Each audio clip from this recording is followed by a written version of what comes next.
پیغمبر علیه السلام مبارک فرمایي وایي وزته ته د نوح علیه السلام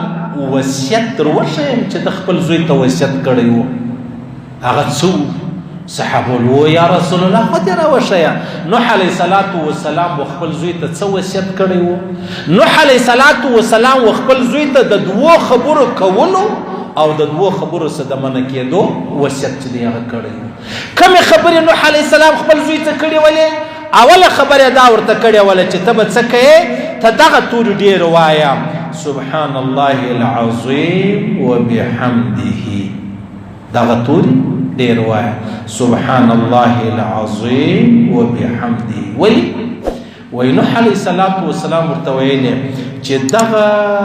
سبحان الله العظیم وبحمده دا د تمام مخلوق عبادت دی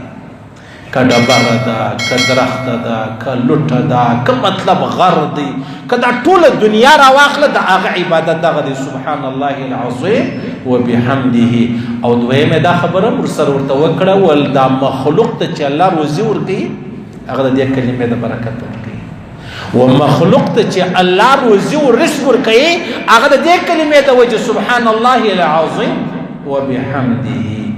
نو نوح علیه السلام خپل زوی ته د دوو خبرو وصیت کوي چې دا به کوي د دوو خبرو یې منع کوي اوله خبره دا وه چې دا کلمه به ډېره وایه سبحان الله العظیم وبحمده یو خو د تمام مخلوق عبادت دی دا او دویم و تمام مخلوق ته د دې کلمې په برکت رزق ورکول کیږي او دویمه خبره دا ده چې لا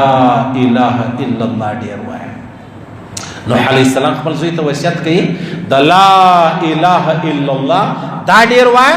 او دا سبحان الله العظیم وبحمده دا ډېر وایه دا ستا دپاره د دنیا او د آخرت ګارنټي ده دا ستا دپاره د جنت ګارنټي ده دا ستا دپاره د جهنم څخه د خلاصون ګارنټي ده دا دوې خبرې ورته وکړې د کړو چې دا به کوې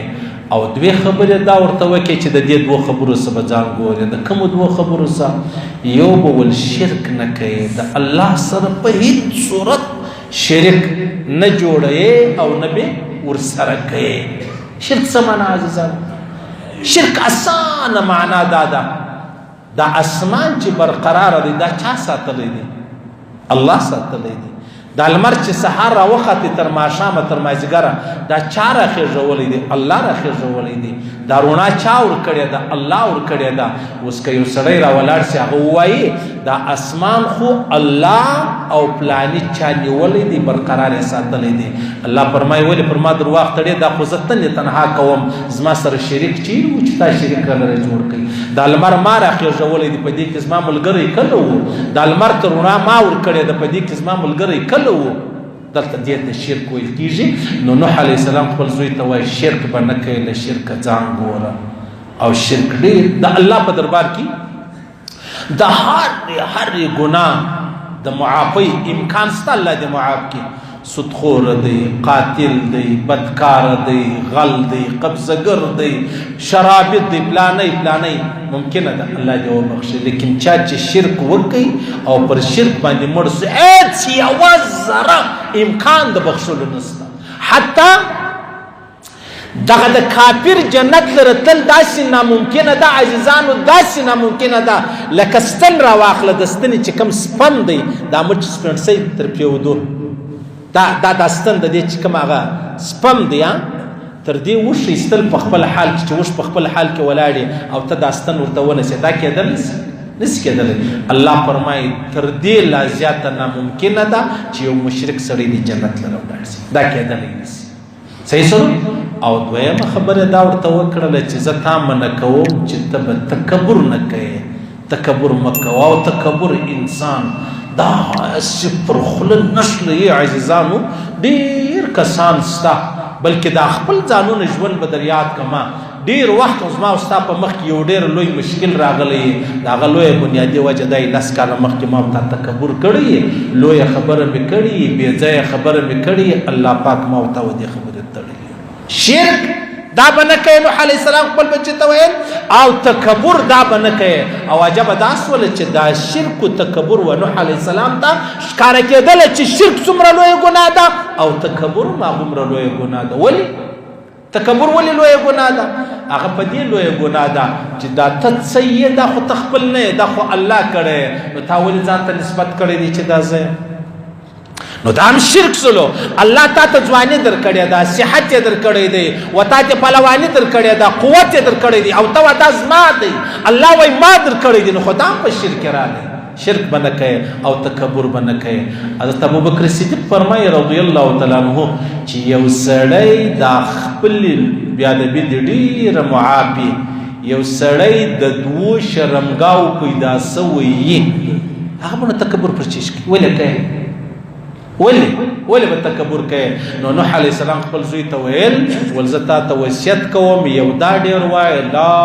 اله الا الله، او دویم دا تورې ډېر وایه سبحان الله العظیم وبحمده، او له دوو خبرو زه تا راګرځوم، خبردار خیال کوه، یو به شرک نه کوې، د الله سره څوک شریک نه ګرځوي نه نسې، او دویم تکبر به نه کوې، او تکبر هم د سړي کور خرابوي. او زما ستا په ژوند کې تکبر، عالم په خپل علم باندې، شایسته په خپل شایست باندې، مالدار په خپل مال باندې، پهلوان په خپل قوت باندې، زورور په خپل زور باندې څه کوي؟ تکبر کوي. بل اوس د عالم علم نه یې، او د شایسته شایست نه یې، او د پهلوان قوت نه یې، د زورور زور نه یې، هغه ټولې خبرې موږ ته لیدلې دي، دا موږ په خپل ژوند کې لیدلې دي. یعنې که سته یادېږي مشرف خو سته په یاد او په یاد مې دی، هغه تکبر،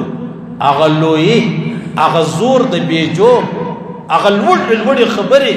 هغه هسې هر څه کول په خپل طبیعت په یاد مې دي. بیا هغه بیماری ته الله ور واچوئ چې په دنیا کې علاج هم نه کېدی. جاوید چودھری کالم لیکلی و په ګر دنیا کې خالی 25 کسان په دا بیماري مبتلا وو. په ګر دنیا کې 25 کسان د یوې بیمارۍ سره مخامخ وو، هغه یوه بیماري مشرف هم ولو پکې. ولې؟ لوړې خبرې کولې. ولې؟ یو مسلمانه خور چې د هغه یې جیل ته واچوله، هغه نن په جیل کې ژوندی ده، دی څه سوله؟ دی ولاړې د ابدالآباد سفر یې په مخ کې سولو، هغه لوی خبرې کولې. تاسو اندازه ولګوئ د لوی خبرو الله پاکی چاته اجازه نه ده ورکړې، کې ورکړې وه نو هغه به بیا جناب نبی کریم مبارک صلی الله علیه وسلم چې په هر حواله د مخلوق په حساب باندې کامل و اکمل انسان و، خو تکبر نه و. تکبر یې نه کوئ. الله پاک زموږ دې ټوله وساتي. الله دې پر لا اله الا الله ژوند را نصیب کړي، سبحان الله العظیم وبحمده دې الله ژوند را نصیب کړي، له شرک دې الله ما او تا وساتي، او له تکبر دې هم ما او تا الله وساتي. هغه ورځ دې الله راولي چې الله پاک د دې کلمې په خاطر ما او تا د جهنم څخه خلاص کړي. الله پاک دې هغه ورځ په موږ باندې وویني، یعنې داسې ورځ دې الله نه راولي، نعوذ بالله نعوذ بالله، چې د جهنم لاره خپله سوله او دا کلمه په ژوند کې پاته سوي، او بیا په ژوند کې کلمه نه ویل سوې، د ابدالآباد لپاره تاواني.